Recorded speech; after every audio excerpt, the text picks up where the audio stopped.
kenangan saya terbaik dalam membela Allah dan Rasul.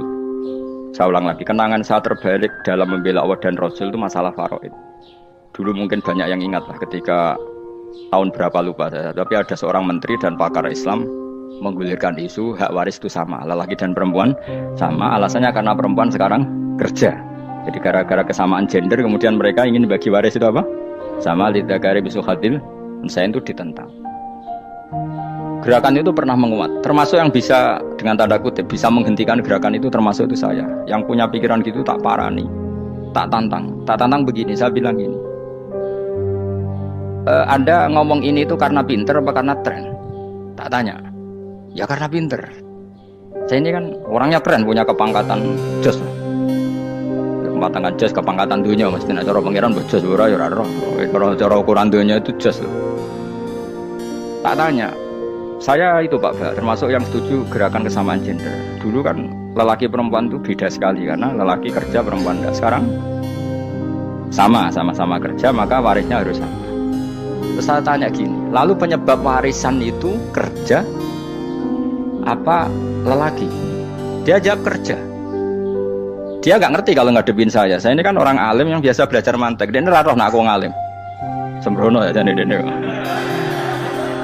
Ketika tak tanya gini, lalu misalnya saya punya anak, yang anak saya putri itu direktur BUMN atau direktur bank atau direktur PT besar. Kemudian anak lelaki saya idiot, goblok. Warisannya dikasihkan siapa? Kalau kerja adalah alasan dapat warisan, berarti anak saya perempuan itu yang dapat warisan dong. Anak saya lelaki kan idiot, nggak kerja. Lalu warisan itu berdasar prestasi apa empati? Kalau berdasar prestasi malah Anda ini aneh. Sudah kerja direktur BUMN hanya karena dia kerja, dia dapat warisan. Karena Anda bilang asbabul irsi adalah kerja. Kalau saya bilang karena empati, saya juga gak fair. Yang kerja juga butuh modal gak saya warisi, tapi yang idiot tak warisi karena warisan berdasar empati. Lalu Anda milih mana? Bingung deh.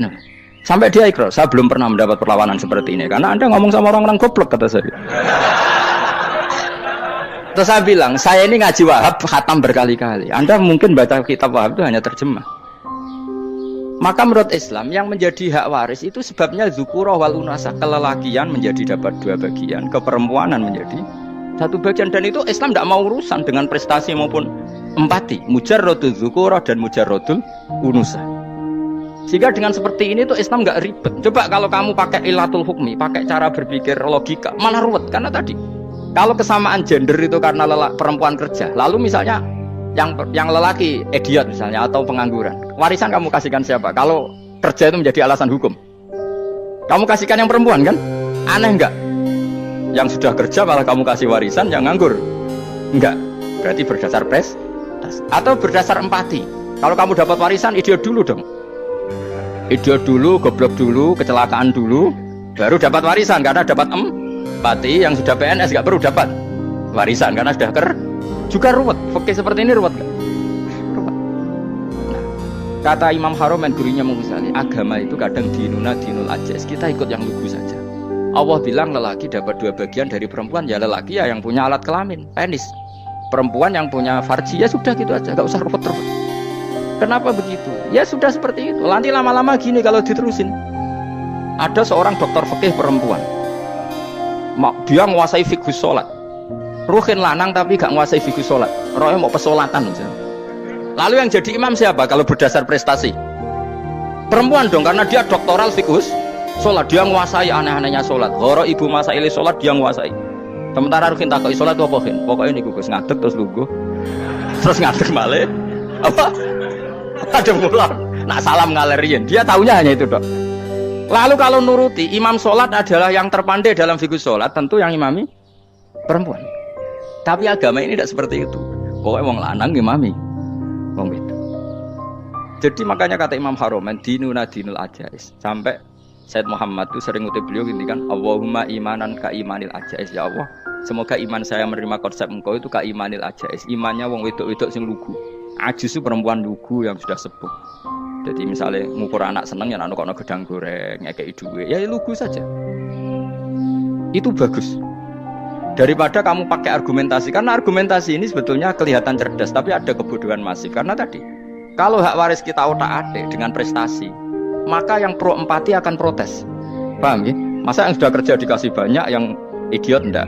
Tapi kalau berdasar empati juga aneh. Masa dapat warisan harus goblok dulu, harus kecelakaan dulu. Maka Rasulullah pernah ngendikan ketika ditanya, lalu warisan untuk siapa ya Rasulullah? Nabi jawabnya lucu. Fali aula rojulin dakarin. Jadi Nabi sempat ngendikan kata rojul. Kemudian direvisi dakarin. Fali aula rojulin dakarin. Semua ulama ngendikan dakarin di sini adalah badal. Nabi ngendikan rojulin. Kemudian Nabi ingat kalau rojul itu identik dengan lelaki dewasa. Apa? Kemudian Nabi mengulang lagi dakarin. Tidak harus dewasa, yang penting lelaki. Jadi meskipun baru lahir, kalau dalam keadaan baru lahir namanya apa? Kan dakarin kan? Belum bisa dikatakan rojul. Paham ya? Nabi ngulang 2 kali. Fali aula rojulin dakar. Ini penting saya utarakan supaya clear. Jadi agama itu gak usah